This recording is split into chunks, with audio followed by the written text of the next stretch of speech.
తెలుగుదేశం అయినా జనసేన అయినా తెలుగుదేశమే.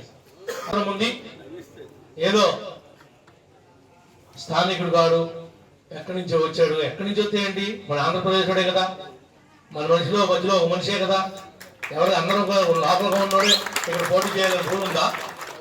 ఎక్కడో కావు సాంబరావు 10 ఏళ్ళు ఎంపీ చేశారు, ఇక్కడ ఆయన ఇక్కడ సొంత ఇల్లు ఉందా? మరి వీళ్ళందరూ గెలిపిలేదా?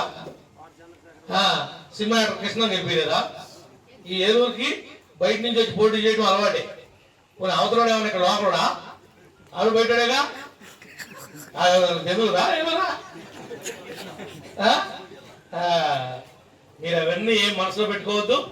పార్టీలు బీఫామ్లు ఇచ్చినాయి, ఆ బీఫామ్ ప్రకారం మన అందరం కూడా ఈ జగన్మోహన్ రెడ్డి అనేటోడు ఏం చేయాలో తెలియదు అతనికి. ఒకటి అతనికి అడ్మినిస్ట్రేషన్ చేయడం రాదు, ఫెయిల్ అయిపోయాడు. ఒకటి బటన్ నొక్కితే మాత్రమే ఏదో అభివృద్ధి కార్యక్రమాలు జరిగిపోతాయనే దీంట్లో ఉన్నాడు. మీరందరూ ఈసారి ఆలోచించుకోండి. మన రాష్ట్రమైనా మన ఏలూరు పార్లమెంట్ అయినా అభివృద్ధి కార్యక్రమాల్లో జరగాలంటే ఎట్టి పరిస్థితుల్లో ఈసారి టీడీపీ పార్టీని గెలిపించుకోవడం ఎంతైనా అవసరం ఉంది, ఎన్డీఏ కూటమిని గెలిపించుకోవడం ఎంతైనా అవసరం ఉంది. మీ అందరికి అందుబాటులో ఉంటాను, నా ఫోన్ నెంబర్ తీసుకోండి, నేను అందరికి అందుబాటులో ఉంటాను. నేను ఇక్కడే భూమి కొనుక్కున్న ఇల్లు కట్టడానికి గోప్రేషన్ చేయడం కూడా ఇంకో 3 నెలల్లోనే కంప్లీట్ చేసేస్తాను, ఇల్లు కూడా రెడీ చేసేస్తాను. ఆఫీస్ కూడా ఇక్కడే నేను తీసుకున్నాను ఏలూరులో.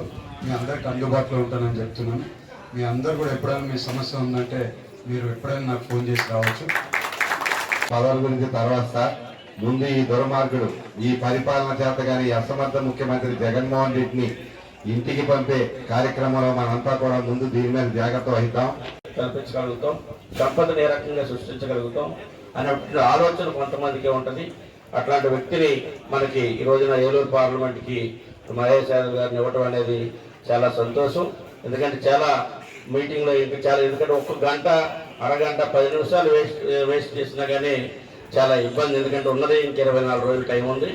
అందరం కూడా అంకిత భావంతో మనం అందరం కూడా కలిసికట్టుగా పనిచేసి మన యొక్క అసెంబ్లీ అభ్యర్థుల్ని అదేవిధంగా పార్లమెంట్ అభ్యర్థిని ఘనవీయంతో మంచి మెజార్టీతో గెలిపించుకొని ఈ దుర్మార్గుడైనటువంటి ఈ యొక్క అడ్మినిస్ట్రేషన్ తెలియనటువంటి ఒక మూర్ఖుడిని ఈ రాష్ట్రంలో ముఖ్యమంత్రిగా మనం ఎన్నుకున్న ఒక క్రిమినల్ని దాన్ని సెంచరీ కూడా జైలుకి పంపించే వరకు మనం అందరం కూడా మన యొక్క పోరాటం ఆకూడదని చెప్పి తెలియజేస్తూ ముగిస్తా ఉన్నాం.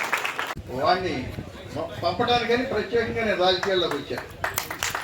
నేను రాజకీయాల్లో 74 సంవత్సరాలు ఈ మధ్యకాలంలో రాజకీయాలు నేను దూరంగా ఉందామని అనుకుని కూడా ఆ విధ్వంసాలను చూసిన తర్వాత నాలాంటి నేను మేధావని నేను అనుకుంటాను. నాలాంటి మేధావి కూడా మెదలకుండా ఊరుకుంటే ఈ ప్రభుత్వానికి పాల్గొనడానికి కృషి చేయకపోతే ఇక మన జీవితానికి అర్థం ఉండదు, పరమార్థం ఉండదు అనే ఉద్దేశంతో నేను ఆ రోజున 1 సంవత్సరాల క్రితం పవన్ కళ్యాణ్ గారి ఆధ్వర్యంలో నేను జనసేన పార్టీలో చేరి జనసేన పార్టీ ద్వారా అవసరమైతే ఆయన రోజు చెప్పాను. నేను ఆయనకి ఏమంటే నేను ఎంపీ క్యాండిడేట్గా పోటీ చేస్తాను, నన్ను దృష్టిలో పెట్టుకునేది.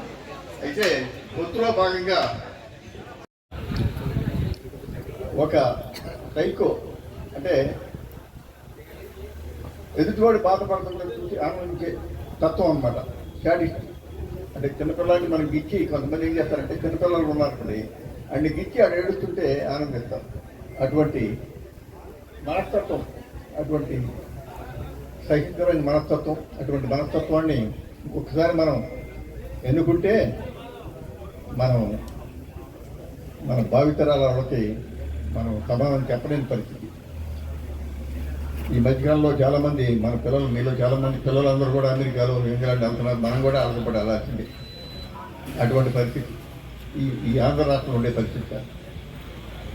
ఈ పరిస్థితుల్లో అంటే నేను మీ అందరికీ చెప్పడం ఎందుకంటే మీరందరూ తెలుగుదేశం మన ఓటర్లే, తెలుగుదేశం బీజేపీ కూటమి ఓటర్లే. మీకు చెప్పాల్సిన అవసరం కాదు, మీరు ప్రజలకు చెప్పాలి. మనందరం కూడా ప్రజలకి చైతన్యవంతం చేసి ఎక్కువ శాతం ఓట్లు పోలేటట్టుగా చూసుకుంటే మనం అఖండ మెజార్టీని సాధిస్తాం. అలాగే మన మహేష్ యాదవ్ గారు నేను ఇందాక చెప్పినట్టుగా మనకి అందరికీ అందుబాటులో ఉంటారు.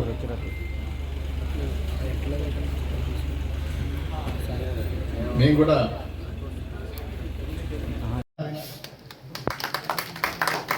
తమిళలో నేను ఎంపీగా చూసుకుని ఆయన ద్వారా నేను అనుకున్నవన్నీ కూడా నేను ఏదైతే ఎంపీ అయిన తర్వాత నేను ఏదైతే ఏ రకంగా అయితే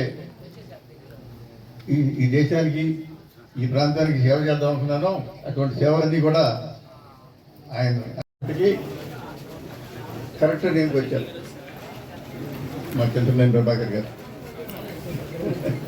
ఆయన ఆయనకి పొద్దునుంచి నాకు కూడా